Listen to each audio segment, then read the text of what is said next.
متابعينا الكرام، مرحبا بكم معنا في قصة جديدة من قصص واقعية مع بدر. ما تنساوش ديروا ابوني وتفعلوا الجرس وديروا لايك وتكتبوا تعليقات باش ناخذوا العبرة من القصص ديالنا. اخر تطورات ديال القضية ديال البوليسي هشام اللي قتلوه وحرقوه ولاحوه في قادوس بمنطقة حد السوالم. معطيات جديدة في جريمة مقتل وحرق البوليسي هشام اللي كان تخدم بالمنطقة الأمنية الرحمة بمصلحة السير والجولان بمدينة الدار البيضاء.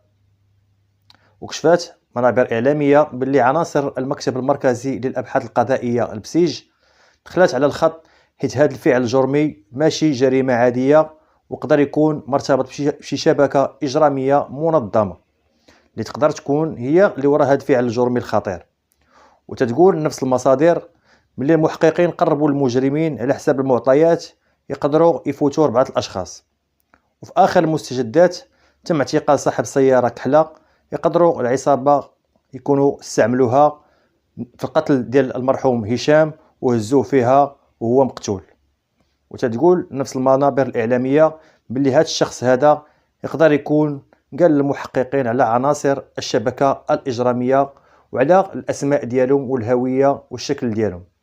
وتنتمناو صادقين باش يتشدوا هاد العصابه هذه ويتقدموا للعداله في اقرب وقت.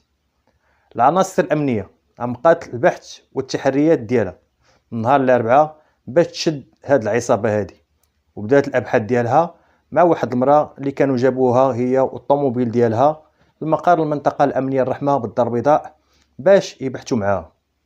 وذكرات نفس المصادر باللي هذا الفعل الجرمي هو من اجل الانتقام على حساب المصادر اللي توصلت لهذه الاخبار هذه.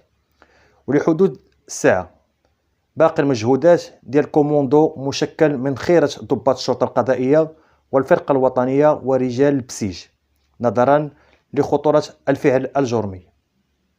وتنبغيو نجدوا الرحمه للشرطي شهيد الوطن هشام بورزاق والصبر والسلوان لعائله المرحوم. الله يصبر الام ديالو اللي مسكينه في واحد الحاله اللي مريضه مسكينه، وكان ناوي المرحوم يديها للعمره هذا العام هذا.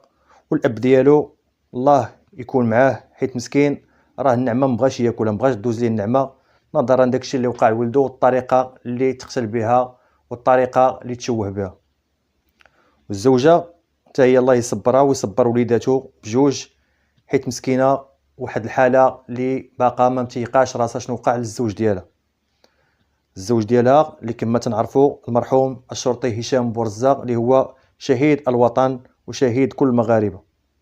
مجددا تحيه كبيره لرجال الامن بمختلف التشكيلات ديالهم وعلى العمل الجبار اللي تيقوموا به من نهار توصلوا بهاد المعطيات، يعني من نهار الاربعاء والبوليس هما خدامين. دابا حنا اليوم الاثنين وباقي البوليس تيقلبوا على افراد هاد العصابه هادي وراه قربوا يوصلوا لهم.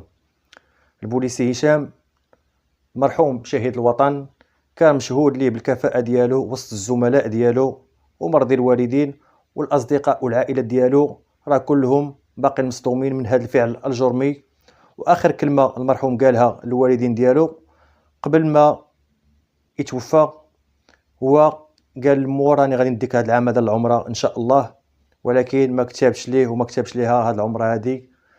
وقال الزوجه ديالو نسى الخدمه ديالو نهار الاربعاء عيط ليها وقال لها راه انت شوفي انا راني غادي نجي للدار وجدي العشاء باش نتعشاو انا وياك والوليدات. مجددا تنبغيو نشكروا رجال الامن على المجهودات ديالهم بمختلف التشكيلات ديالهم وعلى المجهودات ديالهم. الناس راه ما نعساتش، رجال الامن من نهار الاربعاء ما تنعسوش لا ليل لا نهار، صباح وليل خدامين باش يتوصلوا افراد هذه العصابه هذه ويشدوهم ويقدموهم للعداله باش دير معهم التحقيقات ويعرفوا ملابسات هذا الفعل الجرمي. والله يصبر الوالدين ديالو والله يصبر الاصدقاء ديالو كاملين في مختلف المناطق الامنيه اللي كان تشتغل بها، ومع الاصدقاء ديالو كاملين الله يصبرهم. ولنا الثقه الكامله في رجالات الامن الوطني وكل المتدخلين في هذه القضيه باش يجيبوا لنا حق هذا الشهيد شهيد الوطن المرحوم هشام بورزاق. تحياتي لكم والى اللقاء مع جديد في هذه القضيه هذه.